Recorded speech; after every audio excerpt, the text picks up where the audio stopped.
Hello दोस्तों, welcome to Update Boom episode 8। इस week की सबसे ताबड़तोड़ बात कि जो the Conjuring Last Rites movie release हुई है उसने धागे खोल दिए हैं लिटरली। मूवी ने सिर्फ 5 दिन में ही 226 मिलियन डॉलर्स का काम किया है और जस्ट टू बी क्लियर इसका बजट है 40 मिलियन डॉलर्स का। भाई ये फ्रेंचाइज अब ऐसा नाम बन गई है कि बस नाम ही काफी है थिएटर्स भरने के लिए। और जैसा पहले बोला जा रहा था कि ये लास्ट मूवी होगी, तो इस टाइप का माल कमाने के बाद में ये इस सोने के अंडे देने वाली मुर्गी को ऐसे ही नहीं छोड़ देंगे। तो अनाउंस हुआ है कि इसकी एक प्रीक्वल मूवी भी बनेगी जो द कॉन्जरिंग की प्रीक्वल होने वाली है और साथ ही साथ HBO मैक्स पर एक सीरीज भी बनेगी द कॉन्जरिंग की। और ये बताने की जरूरत बिल्कुल नहीं है कि एड और लॉरेन वॉरेन वाले एक्टर्स आएंगे या नहीं। Hell yeah! Hey, come on, baby! Come on! Yes! Come on! और फैंटास्टिक फोर के डायरेक्टर मैट शैकमैन ने ये बताया कि जो पोस्ट क्रेडिट सीन में डॉक्टर डूम दिखा था, भले ही वो 1 सेकंड के लिए ही क्यों ना दिखा हो, वो असल में RDJ ही थे।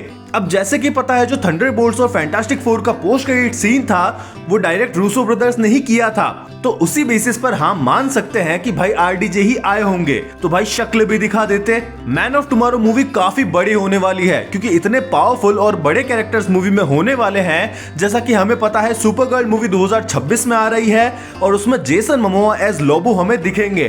तो ये दोनों कैरेक्टर्स और पीसमेकर सभी मैन ऑफ टुमारो में रिटर्न करने वाले हैं 2027 में।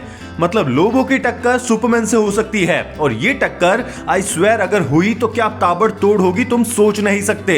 साथ ही लेक्स अपने आर्मर के साथ होगा, तो बहुत कुछ होने वाला है। और जेम्स गन ने बताया कि इसकी स्क्रिप्ट वगैरह का काम जो है वो पूरा हो चुका है और बंदे ने जैसे पहले भी बोला था कि मेरे DCU में अगर किसी मूवी की स्क्रिप्ट फाइनलाइज नहीं होगी तब तक उसे अनाउंस नहीं किया जाएगा।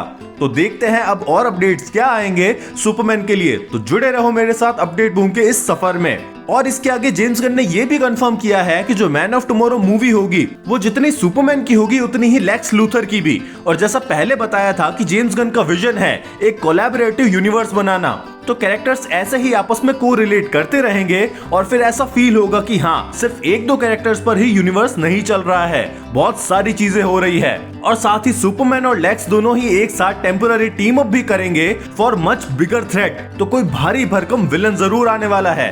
और जैसा कि सुपरगर्ल मूवी भी अगले साल आने वाली है जिस पर जोरों शोरों से काम चल रहा है, तो जेम्स गन ने बोला कि मिली एल्कॉक एज सुपरगर्ल ये वाली कास्टिंग मेरी अभी तक की सारी कास्टिंग में सबसे बेस्ट पर है। ऐसा क्या खराब काम कर दिया था मैंने। और डूम्सडे को लेकर भी काफी सारी बातें पता चली है, जिसमें चाइना के शंघाई में एक लाइट शो हुआ जिसमें डूम और उसकी आतिशबाजी दिखाई गई, जिसमें डूम का पोटेंशियल लुक और उसकी पावर्स क्या क्या हो सकती है ये सब दिखाया। साथ ही वो 10 रिंग्स भी यूज करेगा और थैनोस को मारेगा। ये सब मैंने अच्छे से एक्सप्लेन किया है, डिस्क्रिप्शन में दी गई लिंक पर जाकर वीडियो देखो। और इसके साथ ही डॉक्टर डूम डूम्सडे में मास्टर होगा साइंस और मैजिक दोनों पावर्स का। ये अभी तक का मार्वल का सबसे पावरफुल विलन हो सकता है। इसके साथ ही हेनरी कैविल के एक और ड्रीम प्रोजेक्ट से बाय बोलने के बाद में उसके अगले सीजन में दूसरे एक्टर का लुक सामने आ गया है। मैं बात कर रहा हूँ विचर सीजन 4 की। तो उसमें क्रिस हेम्सवर्थ के भाई लियाम हेम्सवर्थ को लिया गया है as replacement of Henry Cavill as Geralt of Rivia. तो सीजन 4 के टीजर को दिखाते हुए इसकी एक छोटी क्लिप भी रिलीज की गई। अब बैकलैश तो काफी हो रहा है बिना जज किए, क्योंकि सभी चाहते हैं कि we want Henry back for the role of Witcher. अब देखते हैं सीरीज आने पर क्या होता है। और इस बच्चे ओवन कूपर ने हिस्ट्री क्रिएट कर दी है। ये सबसे छोटा एक्टर बना है 15 साल का जो एमी अवार्ड्स में सिर्फ नॉमिनेट ही नहीं हुआ बल्कि अवार्ड जीता भी है for his role in Adolescence, जो एक मिनी एंथोलॉजी सीरीज थी। तो बंदे ने बोला कि कुछ भी मुमकिन है if you stick to the plan. Yes bro, that's what I have been doing lately. और द पेंगुइन सीरीज से अपने पेंगुइन भाई को सिर्फ नॉमिनेशन ही मिला है, पर सोफिया जो है उसकी एक्ट्रेस ने एमी अवार्ड जीता है। तो बढ़िया बात तो है ये, बस कॉलिन फेरिल को भी मिलना चाहिए था। इसके साथ ही स्ट्रीट फाइटर मूवी जो आने वाली है उसकी पूरी कास्ट को रिवील कर दिया है। मैं फोटो स्क्रीन पर दिखा देता हूं, अच्छे से देखने के लिए पॉज करके देख लेना।